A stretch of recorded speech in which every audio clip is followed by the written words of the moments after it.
Hello, everybody. Welcome back to Spot On Jaguars, brought to you by Teal Reign and Don Juan's Mexican Restaurant, where we talk Jacksonville Jaguars football and all things Duval. Hit that like and subscribe button, mash the notification bell, and let's get to it. On today's show, we're going to do a training camp wrap-up, the preview for the preseason, and at the very end, we're going to have a special giveaway. Stick around and let's get started. We're back once again, Eric, Jeff, and Ben. We're going to get back to it real shortly. Let's take care of some business first. Last week's giveaway, 2 t-shirts. We had Miss Margie from Green Cove Springs. She says she watches every show. Thank you for the wonderful comments. And Damon Roby 2531, always watching, always commenting. We appreciate you guys. Big fans of the show. We're going to get in contact with you, get your information, t-shirt sizes and selections, and we're going to get those right out to you. And at the end of today's show, we have another big giveaway, so stick around for that. You might even get some story time from Ben. You might get special story time from Ben. I don't know. And today is going to be the training camp wrap-up. We're going to talk about the preseason, but first, some thoughts about the Miller Electric Center. Ben? Yeah, so I went out to every camp except one that first Saturday. I was sick as a dog. I couldn't make it, but went out to every other training camp day, and tomorrow, as of today, we got one left that the fans are allowed to get out to. But just my thoughts on the Miller Electric. The MEC. The MEC. I like that. The MEC, yeah. So Grab popcorn, ladies and gentlemen. it's an awesome, that's what they're here for. It's a podcast. You're supposed to talk at podcasts. So I was out in the field doing my research, unlike some other people, but great facility. As everyone knows that lives here, at least, it's super hot, incredibly hot. But once you get there, it's totally shaded. Big fans that they have going the whole time. And so, I mean, where I was sitting at, the sun was kind of like right there at the very start of camp, and then it moved behind, and you were gold. Some of us are naturally shaded. Yes. Yeah, my face is always, shaded from the sun. I never get any sun. But no, it was so the shade, great. The fan, great. Easy access to get in. We've all been, obviously it's a smaller crowd, but we've all been there before trying to get into the stadium, and you're in lines forever. But I mean, it pretty much, once they open the doors, you are in there. Let's talk about the thing near and dear to Jeff's heart. How much are the prices of the beer? Overpriced. Overpriced. So, all right. So, I'll get to it. So, I'm going through the pros first. Okay. So that's a con. Yeah. So that's a con. So, one thing I will say that one thing with the, getting into the beverages and the food, it's all touchscreen. You do it yourself. They do ask if you want to leave a tip, which I think is funny, because there's nobody doing anything but you. So do I get the tip? But I mean, $7 for a Coke, that's ridiculous. But again, that's the cons. They got the Pro Shop, which is really nice. It's not big, but there's enough of a selection. I wish they had more hats. They didn't have enough hats in there. We do know you love a Pro Shop. I do like a Pro Shop. Yep. Yeah, but I've been good. I bought one jersey. I got the Evan Ingram, but I'm showing some restraint. But Evan, if you're watching, he's a fan. Big fan. Big fan. Who? Evan Ingram. Oh yeah, that's my guy. Jersey. That's my guy. Yeah. That's funny you said that about the signing the jerseys. We'll get to that. That's one of the cons. So, but anyway, Pro Shop is nice. It's nice to have. Not real big, but you can, if you need a jersey last minute or whatever. And they have a good selection of the guys that you can get. Cons. So again, we talked about it already. The prices are crazy. And you know when you go that you're going to pay more, right? More, but when I saw $6.99 or whatever it was for a Coke, I mean that's crazy. I'm weak when I'm thirsty though, so I bought a couple. How much for water? Like the same. It was like $6.99, $5.99, yeah, something like that. And actually, no. They had the big bottle of water, and I want to say it was like $11.99. Jeez. Like I swear to God, I'm priced out of the MEC. It's water. Yeah, it's wild. You can bring. They allow you to bring in like a small little bottle of water, and And it's 113 degrees. You're small. Yes, you can have one small bottle of water. So save the best or worst, as it were, for last. So my biggest gripe with the whole training camp experience is the fan interaction or lack thereof. So I have, just from my perspective, I'm not an autograph hound. I don't, if I've got the guy's jersey, I get him to sign it, and I don't frame it. I wear it. I mean, it's. I like taking pictures. For literally decades, I've gone out there myself with my kids, and you go out there and you stand along the fence, and Puts me on the shoulder so I can see the players. Yep. That's pretty good. But yeah, it's and just being able to stand out there, that doesn't guarantee you a chance to talk to the players. Guys walk by or whatever. But honestly, like through the years, some of my favorite players and my kids' favorite players and other people, it doesn't have to be the superstar of the team. It's the guys that take the time out and talk with you and sign for you. And you'll see some, just guys off the top of my head. Tyson Alualu for years. Juwan Taylor more recently. Smoot. Everybody loves Smoot. And part of that is because he takes the time, that type of thing, is like taking the time out for the fans.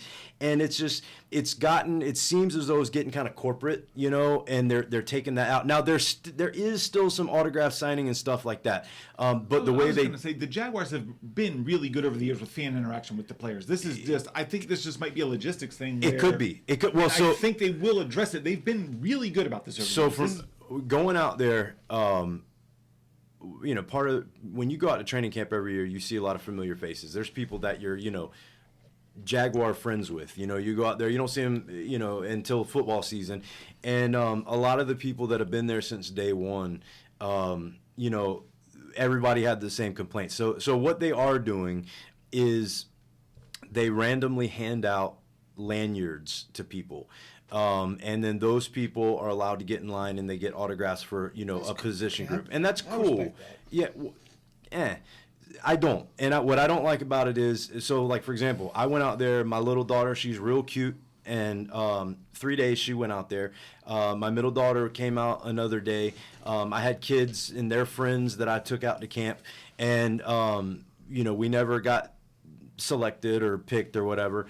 I thought we were going to get it. This one day I went with two of my daughters and one of their friends, and we were walking in, and a couple of Jaguars employees with little bags, because that's what we found out just talking to people, is they'd walk around with little fanny packs and they'd hand them out to people. These two girls walked by and they were like, "Hey, welcome to Jags camp. Is this your first time out?" And I was like, "No, it's not mine." I said, "But it's theirs." And they're like, "Okay, well, enjoy." And it reminded me of I had Dave Chappelle in my head, gotcha bit, like when it, like I thought we were gonna get it, and then we did it. Teased you. A little bit of a tease, a lanyard tease, but it's so here's my thing. You build. It's part of building the fan base, and Jacksonville is a fan base. We're a small, big town, right? That's an accurate statement. Yeah, and we like that type of stuff, and it's. It was just I'm not a complainer. I don't hit up my ticket reps and say, "Hey, can you hook me up with this or this?" That's not my style. I don't do that. But I did go up to a couple people and kind of, express, displeasure. And like, I talked to one girl, I could tell she was like, manager or whatever. And you could tell she was kind of giving the company line. Like one of the reasons they said they didn't do it was, safety issues, because people couldn't be, hanging over the railing, because it's, the stands sit up a little bit.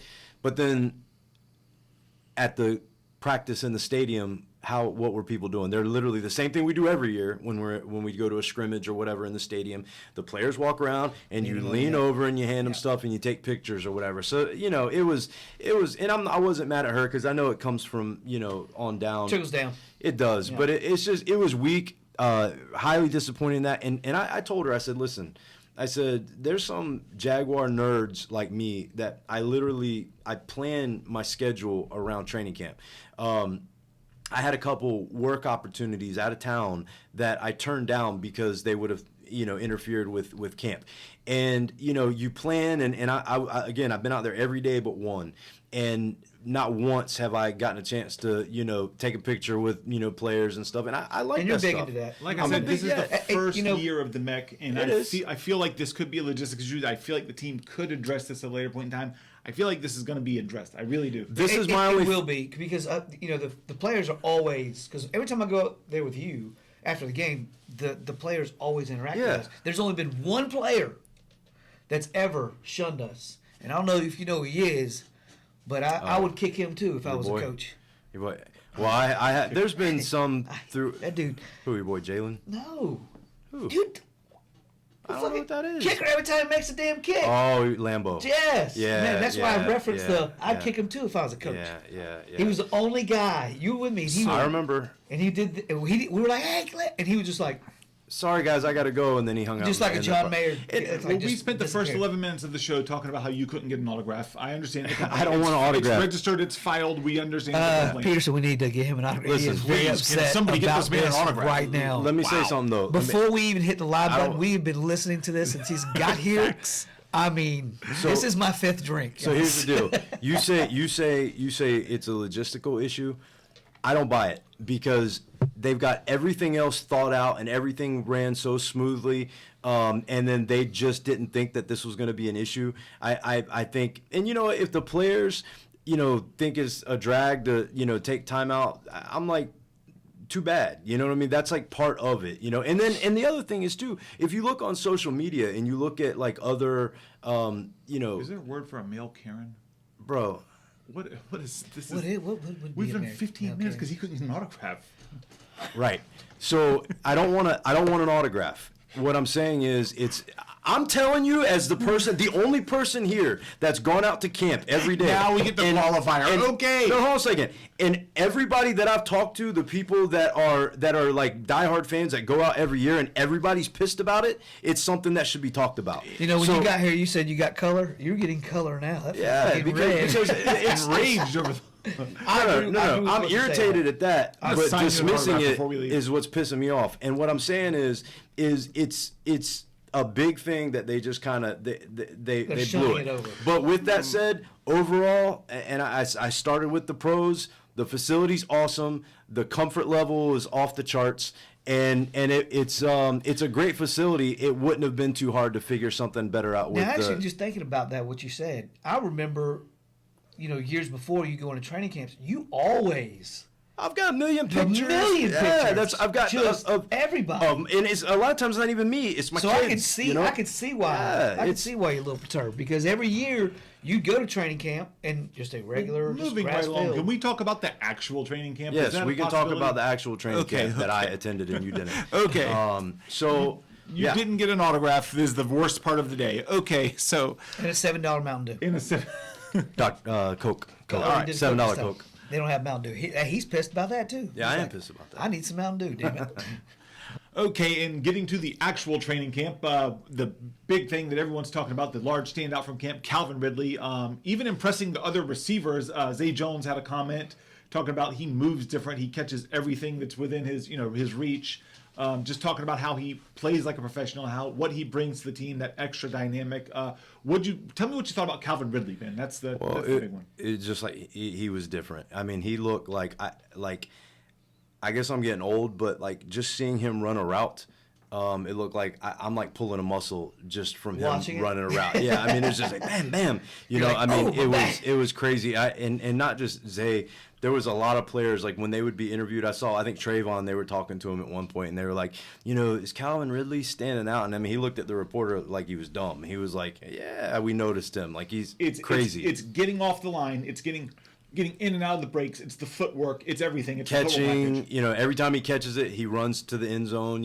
Like he finishes it, and he just looked different. And I mean, and honestly, like all the receivers look good.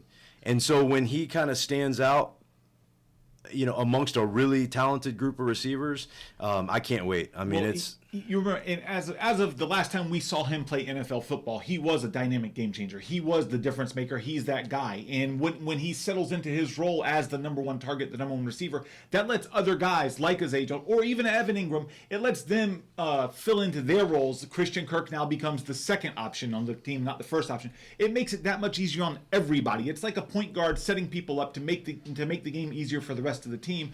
And keep in mind, he draws eyes, meaning you have to have the defense coordinator has got to focus on this guy, because if you don't, he's going to burn you. He's going to take one. or 2 or 3. He's gonna make you pay if you're not watching him at all times. So now once that happens, the underneath routes come in, and that's when we start to see Trevor Lawrence look like what he can do, picking apart the defense, managing the offense, getting us into rhythm, getting us into great positions, and all that, opening up the running game. It does everything. It's a complete game changer having a guy like this.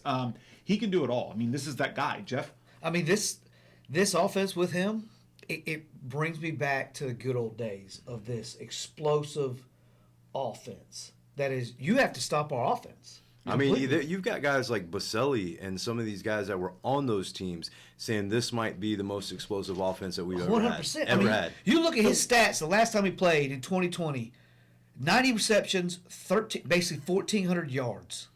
Average 12 yards per catch. This is with Matt Ryan at quarterback. This is the older Matt, not the MVP Matt Ryan. This is the older version of Matt Ryan, the guy who's no longer in the league. In 15 games. That's 143 targets, 90 receptions, Right. 1,400 yards. And that just goes to show That you is with a guy like what we expect and what we saw from Trevor coming out of the end of last season towards the end.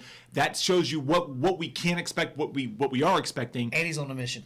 Oh, and he has And he's on for a sure, mission. for sure. Yeah. Yeah, So he's been. And he knows how excited this team is and how the fan base is to have him. He's got something to show. the reason for the excitement is this guy, is Calvin Ridley. And by the way, credit to Balky for That was one of yeah. the greatest trades I've ever seen. Absolutely. That So was- Ever seen. We agree. We love that trade, and the word special comes to mind. This offense can be special, and we'd like to see now. Obviously, defense wins championships, the old saying and all that. But we think that this offense can be an elite NFL offense, and we 100%. expect it to be. So yeah, And when you got Boselli saying something like what you just said, Hall of Fame. that's Hall of Fame, Tony Boselli. Yeah. I'm sorry. And Hall listen, of Fame, like Hall of I Fame. said, it's. I mean, I'm so excited for all the fears and uncertainty with the pass rush and the defense or whatever. The offense is going to be crazy, It's gonna be insane. and Ridley may not replicate those numbers because of all the other studs that that are on the circled team. around. And then we Speaking said that. of other 1,000. studs, let's talk about Zay Jones. I think we have to give him his credit here. He might not be the first option. He might not be the second option. And with Evan Ingram, he might not even be the third option on this team. You have Christian Kirk, you have Calvin, you have Evan. He could be. What he's done in the offseason, he's added weight. It's all muscle. I mean, he looked a lot bigger, but he even looks faster somehow. I mean, the guy He was catching everything. I mean, he was one of the standouts. The guy, from the stands when you're watching, you don't always get to see. It's hard for me to see like the linemen and everything, especially before they put pads on and whatnot.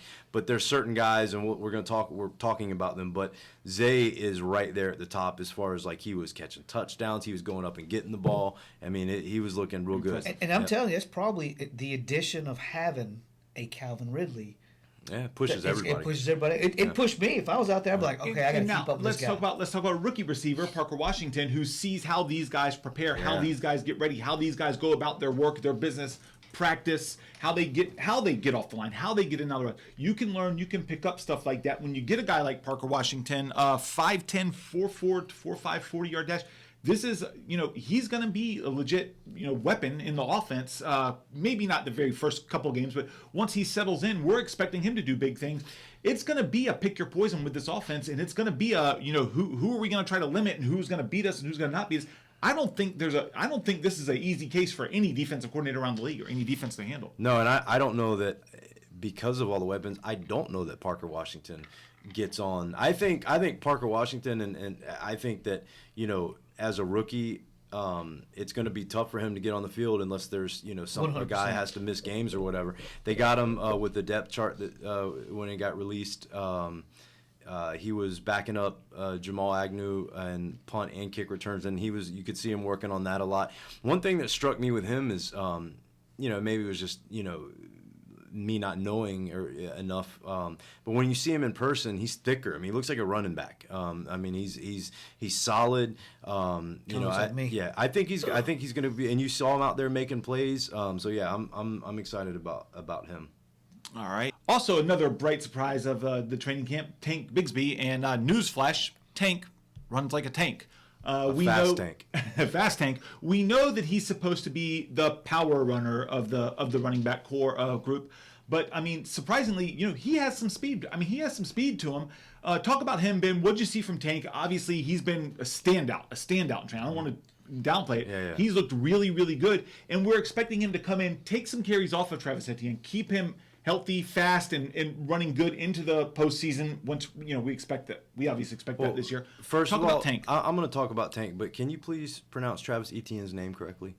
Are you French or something? You're trying to pronounce it the right way. It's Etienne. It's not Etienne. I apologize, Mr. Etienne. I apologize. Right. Now we got back that to out. Tank's Bisbee. Yeah. I actually like the flair. It's like instead of Joe Dirt, it's Joe Dirte. Joe Dirte. We don't have NFL stats for Tank. We have his last college season. Tank was 970 yards, 5.4 yards per carry. But the thing about him, the 4.2 yards after first contact for the defender. 4.2 yards after getting hit. Mm-hmm. And this is SEC football. Football. This is not like some kind of like second-round league. This is SEC football. This guy is a power back, and he has the ability to drag defenders. So he's fast. He's thick. I mean, you got to be if your name's Tank. He runs hard. He catches the ball well. So there was one, and the video was making the rounds on social media, but he took one to the house. I want to say it was probably 60 yards, and nobody could catch him. He was gone.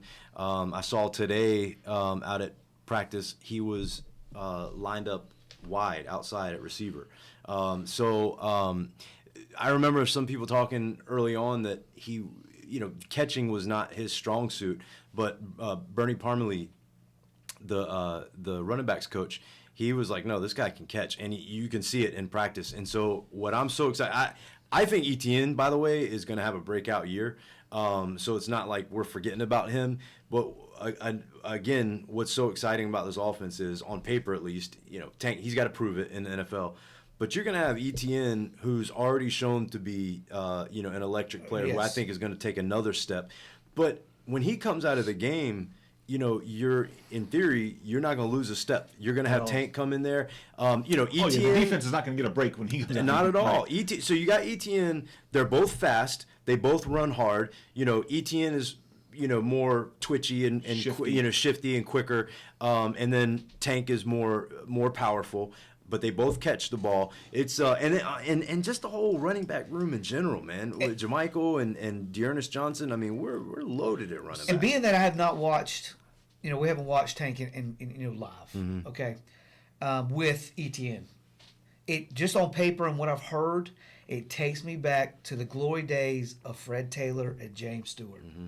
You got and Mojo. Oh, the same lineup with James Stewart. Remember, it was. But I'm saying when it was Fred and Mojo too, same thing. It's like we've had a tradition of when you great have a running backs. back-to-back, and remember back when we had those guys, we were trying to keep Peyton Manning off the field. Right. This time, remember last year when we couldn't keep Patrick Mahomes off the field in the playoffs, and that 1-2 punch, that ability to move the chains, eat up yards, kill the clock one time, wear that defense gives down. you so much more offensively to work with. It opens up the playbook. It does so much more when you have a 1-2 punch, and you're never going to be with a tired running game, a tired running back, and the ability to wear down that defense. How many days we got left? 31 days of football. 32. Yeah, something like that. Yeah, so we're getting close. We are getting close. Each show, I get more and more excited. Yeah, we're getting close. It's getting ridiculous. So yeah, we're very excited about Tank. Ben, who else? Tell me something about Yasir Abdullah, a guy near and dear to my heart for obvious reasons. Tell us about some of the defenders. Tell us about the pass rush. Trayvon Walker. Obviously, it is kind of hard to see pass rushers in training camp because the quarterback can't be touched. They wear the red jerseys, red jersey. Not allowed to touch them. But it is kind of more difficult to get a feel for the pass rush. But tell us, do they look quick? Are they getting off the line good? One thing about this camp is traditionally the defense has the advantage early on. Offense came out firing. And I think that's more indicative of them being really good than it is the defense not being good. Even though I have some questions about it. I mean, we have some players out there. There was a couple days where the defense seemed to win. It is hard for me to see not being right up close and down on the field. I know part of what I take is, I'm always absorbing what all the media and everybody's talking about. And Yasir Abdullah, I've heard a lot of I've heard a lot of positives about him. Tyson Kimmel being down on defense too. I mean, obviously, you said the offense has been getting the advantage from the jump, which we're expecting it to be the lead offense. We want the defense to catch up to the offense. Yep. Tyson, we have man down, our top cornerback down. So that's going to hinder what their ability to do certain things. But we expect him back, obviously, for the start of the season. I don't think he'll be playing much of the preseason. No, so I mean, honestly, I think he was out there. I think I saw him, or I think I heard it reported too that he was out there with the team. So he's not like in a dark room trying to recover from a concussion. Did you get his autograph? No, I didn't get a lanyard. Jeff, thanks for bringing that up. But salt the wound, baby. But salt the wound. But and I didn't want an autograph. I just wanted a picture. That's all I wanted. But yeah, I'm wearing the jersey for a show of support. Get for back his speedy real recovery. soon. And that was a weird play too. It was in the stadium the other day for the military appreciation. I think somebody ran a wrong route because it was Kirk and Ridley were like on top of each other, and there was just the collision. Growing pains they got to get through. Kirk made the play though. He made a great catch. But yeah, honestly, Campbell being out, I'm like, okay, that's fine. I mean, I don't even care to not see him in the preseason. So it is harder to get a feel for the defense because obviously it's light contact to no contact. So there's not going to be much of the hitting. You're not going to be able to see. Far away, and so a lot of times they're practicing over there. So you can't really see, did this guy put a move on this guy or did there was a couple. Honestly, one guy that stood out, it was, I think, a practice or two ago, Ventrell, your boy. There was a goal line play where he made a stop. There was another guy with him. I don't remember who it was, but they made a goal line stop. And I saw him. I think he got a sack, and it was kind of far away, but I saw him. Sleeper. Yeah, he actually looked good. But Trayvon has looked good from, when I'm trying to watch because I have tried to focus in on him a little bit. And then, again, listening to the talking heads, the media, I've heard mixed reviews. I've heard nothing bad, but they wanted to see more in some respects, and then other times, like, man, did you see what Trayvon did? He In saying that, this is why we have everyone hates the preseason. I fully admit I do not. It'll be on my television, and then I'll be doing something else, playing on my phone, It's cleaning. just background noise. It's just background noise. I do not pay. Now, Ben, I know you do pay attention to the preseason. You're watching the whole roster up and down. You're looking for backup. I know that you are paying attention a lot more to preseason than I am. But that's why we play the preseason. We have to see these things. This is what we're looking for. Specifically, coming up first week of preseason, we've got Dallas Cowboys at Dallas Stadium. We beat them last year. Thrilling comeback victory versus them last year. Tell us what we're looking for. Roster cuts are August 29th is the cut down day, and this year it's all at once. It's all the roster cuts. I think just mentioning the game, Dak threw an interception just now. He threw another interception just now talking about it. He just sorry about that, Dak. We roster didn't cuts August 29th, so we have to see. They said the starters are going to be playing the first two series, which I don't even know that I agree with that. I'd say let them sit. We just want to see to fill out the roster. In the NFL, it's said that you need a complete roster, 53 men that can play football because there's going to be injuries. And if someone's down, the coordinators and the coaches are good enough to find a weak spot and go at it and attack. So you need to fill out that roster. You need to have good guys up and down because, this is a long season. So what we're looking for roster cut down, who's on the bubble. Tell us what you'll be watching. Well, I mean, definitely looking at I do want to watch the whole game. I want to see how some of these new guys and some, where the depth's going to be. So for me, I want to see a quick start from the offense. And I know it's preseason, and I know it doesn't really matter, but it's, I see what you're saying. Dallas, they're not, from everything that I read, they're not playing anybody. So it's not going to be, the A team for the Cowboys that we're playing against. All the spotlight's on Dak throwing interceptions in training camp. Yeah. He threw 3 the other day. I know, and he said he wasn't going to throw 10 or something all year. Yeah. But so with that being said, with it being their backups, I want to see if they're playing 2 series. I want to see zip, zip, zip down the field. I want to see Trevor look sharp from the jump because that's something that kind of plagued us a little bit was the slow starts. So come out there, do work. And I'd like to see Ridley, make a, get him a touchdown or something, and then get him out of there. But then beyond that, when you do start getting into the backups and everything, cornerback depth is a concern. So I want to see how the secondary plays. I want to see, the offensive line. I want to see how they, my main thing that I'm hoping for is health, obviously. Yeah. But I want to see how how the offensive line protects. I want to see. Do you think they'll have Tank in there for a minute? Yeah, well, because he's a backup. See, that's what I'm saying, So I think he'll be in there. So for me, the starters, I want to see Trayvon go, and I want to see him live. I want to see Ridley. I want to see the O-line. I want to see Trevor. Backups, we're loaded at receiver, so I'm real, curious as to how that's going to shake out. We got. Are we expecting some of the receivers to try some of the return duties like a Parker Washington? Because we're not, obviously, Agnew shouldn't, I don't think we're going to have him in there. I wouldn't have Agnew. So are we going to see maybe we get an explosive return from one of the receivers? Something like that in special teams? One thing, and I don't know if they're sticking with it, but I know that Cisco was lobbying to return kicks, and there was a couple of times in practice where he was back fielding punts. If we're going to see stuff like that, I might check it out. I don't want to see him get hurt, though, on returning kicks. I don't either. But, Austin and Jones, the tight end, or excuse me, the wide receiver competition is interesting after you get past the first, no-brainers. But Tim Jones and Kevin Austin, Tim Jones is a big contributor on special teams also, and he's been kind of waiting in the wings. And I want to see how that shakes out. I can't imagine that Parker Washington isn't going to be on the team. Right, and that's what I was getting ready to say is there's going to be roster cuts, and this is a packed wide receiver room with Jones, with Agnew is listed as a receiver with Parker Washington. We know that Zay Jones, we know that Calvin Ridley, we know Christian Kirk, we know they're making the team. So after that, Agnew has to be there. We expect Washington. So Agnew definitely will be there. Do we expect, right, exactly. So it's Kevin Austin, Tim Jones, those to be on the seem bubble to be, on the last and Trevor I think came out the other day and mentioned Austin by name.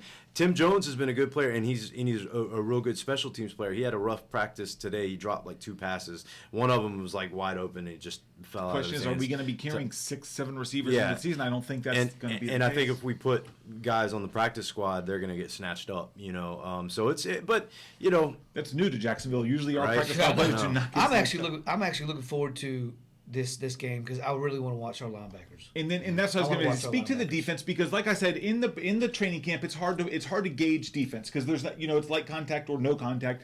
This game there's going to be contact, so we're going to be able to see some defensive players. We're going to be able to see, now we know the starters are going to get 2 series. I don't know, are they going to play all together those 2 series? But what we want to see, this is where we can gauge the defense. So Jeff, talk to me about the defense. What we're looking for. I mean, we're definitely looking for the depth, especially at cornerback, and our linebackers, because I think we have a stable of linebackers. And I'm really, I'm going to say, I've said it before, I'm going to keep my eye on Ventrell. I want to see him shine. Mm-hmm. I think he's going to be a sleeper.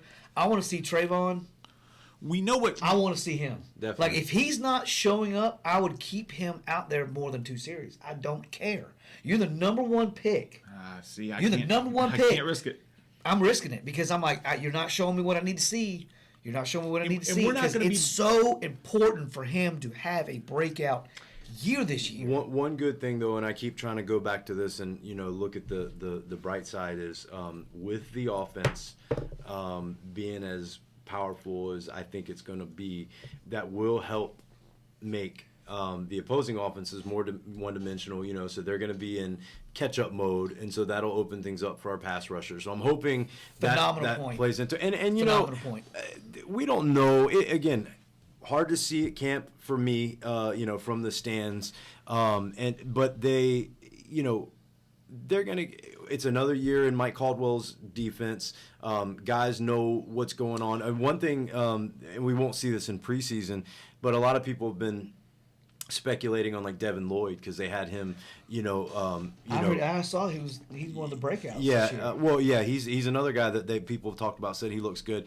But are they going to have him, with his hand in the ground? Are they going to have him rushing the passer? We're not going to see any exotic blitzes. Right. We're not going to tip our hand. We're not going to show in anything that any of our blitz packages we're going to. This is just going to be A, B, C. Can you line up? Can you beat your man? So we're going to have Devin Lloyd. We're going to have Trayvon, we're going to have Josh Allen, we're going to have Aluakon, we're going to have these guys. Can you line up and beat your man? Mm-hmm. And that's what the focus is, and that's what we want to see. And just on paper, you're looking at our offense, just on paper, and what we've seen so far, going to be one of the most explosive offenses we've had in a long time. Possibly ever. You take our defense from last year, that bend don't break defense. we're still a damn good team. Yeah. And I think our defense is going to improve. But let's just say they don't. Let's say they plateau like from last year, and it's a bend don't break defense with our offense that we have. Bub, that's still last shit. Last year, like you said, if it was the same, last year we were a division winning, playoff game winning team. Yeah. And so it was that bend don't break defense. Yeah. So and that goes back to our season predictions and everything. I mean, we all had them winning the division in the playoffs, but we want the end 100%, goal, the championship, and that's why, that's what was frustrating, with seeing some of these pass rushers go off the market for reasonable deals, where it's like, man, that could have really helped us. But hey, the coaches are there. I trust their process. Yep, and I'm gonna it's kind of wait and see. It's just hopefully we're not looking back like with regret and like, man, if we could have had a better pass rush. But you'll hear my shit if we start sucking. Yeah, Doug. Okay. And it's but preseason, it's for me, it's about, like you said, nothing exotic, seeing the guys beat their man, see what can happen, and then looking at the backups and seeing where the depth's gonna. And I'm gonna say one more thing. The old saying, iron sharpens iron. So this defense going against this explosive offense in practice, shouldn't that be able to make them better? Couldn't that be able to make them better, make them sharp? 100%. Well, if you tuned into episode 3 of Spot on Jaguars podcast, I said that exact thing. I said, it's got to. He was here. Allegedly. I think I he was. stole it from a Allegedly. wise man that said this knowledge, and I bring it back up. He's making up for the autograph pun. Yeah. But wouldn't it go to, wouldn't we expect this defense to get better from playing against an elite offensive group day in and day out? Yep. So I am expecting the defense to get a bolster from that. I am expecting them to show up, and I guess we're gonna see over the coming weeks. But I will have the game on. Like I said, I can't promise how much of the preseason I'm going to watch, but get the regular season. That's what we're trying to do. Get there, be healthy, arriving, and then we want to hit the ground running. We want to be, that's Peterson's philosophy. That's why last year, especially it was important last year because they were installing the new offense and everything like that. But they got decent playing time in the first couple games, and I think it's about getting a fluid, offense and being, again, hit the ground running like you said. Yeah. But my biggest thing is with, like, whether Dak plays or not, which he's probably not going to play. I hope he does. We'll get the ball fast. But either way, does he throw an interception? He is 100%. He wanted to start from the bench. I'm asking. He might listen. Preseason or no preseason, I am going to be a Cowboys hater until my last breath. So I want to see them lose everything. I could care less. Ben not only tells stories, he does tell jokes. All right, and then for the viewers, for listeners, we do want to see your setup. We do want to see how you're going to watch the game. If you can send us pictures of your Jaguars viewing party, of what your setup. Get us. Hit us on the social media. Send us an email. Show me what bourbon you're drinking. Show us what bourbon you're drinking. We want to post those. We're gonna have some good ones. We're gonna put ours up there too. So yeah, we're gonna have some fun with it. So send us what you got. Yeah, we want to see that too. Any last thoughts on the preseason that we're about to see, Ben? No, I mean I think we've pretty much covered it. I want to see the backups. I want to see the offense start fast, and I want to see a bunch of healthy players. That's what I want to see. This is an away game, so we're going to be watching from TV this time. Jeff, any last thoughts on the preseason? Same thing. I want to see if our starters are going to get out there for the 2 series. I want a fast start. I want boom, boom, boom plays, and then get going. And I want our defense to be ball hawking. Even our second string, third string. I just want to see a fast defense. Yeah, if our starters are playing against their backups, I want it to look like that. Yeah, offense and defense. Yep. And let's have some fun now. Let's get to the giveaway portion of the show. Today's show brought to you by Don Juan's Mexican Restaurant, located in South Mandarin. Authentic Mexican restaurant. We've been there more than a few times. Ben goes there all the time. I'm usually there meeting you there. We really like the place. If you're ever out in Mandarin, and it's actually worth the drive to get over there, check it out. Really good. They've generously given us gift cards to give away. So we need some comments and some likes, and we're gonna pick two randoms. Ben, tell us about Don Juan's. So it's one of my family's favorite restaurants. It's family owned and operated. They've been in Mandarin for 20 years. We've been going since day one. The food is great. the service is just as good. For the whole time we've been there, the owners, they walk around, they visit your table, Treat you like family. Yeah, the queso is a drug. It's like crack. Highly yeah, addictive. it's ridiculous. crazy. But it's they're a great restaurant. It's they have events like for Cinco de Mayo. They always have a big to do there, and then they got a nice bar. There's actually been a few regulars, former Jag players. I won't say any names. I don't want people staking the joint out, but I see some former Jags up there sometimes. But they're just it's our go-to spot for Mexican. The chili relleno, the carne asada, the carne a la brasa, everything on the menu that I've ever had is delicious. And like now I said, I'm hungry. right now we are Now hungry. I'm hungry. They're real good to us. But on top of all that, big Jaguar fans, you wouldn't expect. Big Yep. Jaguar fans. They keep up with the local team, and always talking about the Jaguars with us. We really appreciate that from these guys. And shout out to Eder because he's helped me. I'm always traditionally more of a bourbon guy, but he's kind of expanded my tequila horizons. He always brings me a nice little sample of a different tequila to try every You time. guys give him an autograph. He wants to give an autograph. I haven't gotten any autographs. There it is. I'm still waiting on the Don Juan's lanyard. He's an autograph of No, tequila Don for Juan. real though, if you're ever in South Mandarin, or even if you feel like driving authentic Mexican food, check out Don Juan's. Really good. The best. And we're going to be giving away gift cards. So give us your comments, likes, and we will. Yeah, we're going to hit up next week on next week's pod. Yeah, we'll announce. We'll announce the winners. Same thing. What we've been doing for all the different shows. We go to social media and we go to YouTube comments, and then we throw the names in a hat, pick people at random to get the giveaway. So make sure that you're interacting with us. Thank you very much. So that's going to do it for this week's Spot on Jaguars podcast, brought to you by Teal Reign, Don Juan's Mexican Restaurant. Until next time, Ben, Jeff, Eric, we'll see you later. Hey, give me a pen so I can autograph for Ben. Get him an autograph, please. Let me just Jesus. write this down here. 10 minutes There on you an go, buddy. autograph? There you go.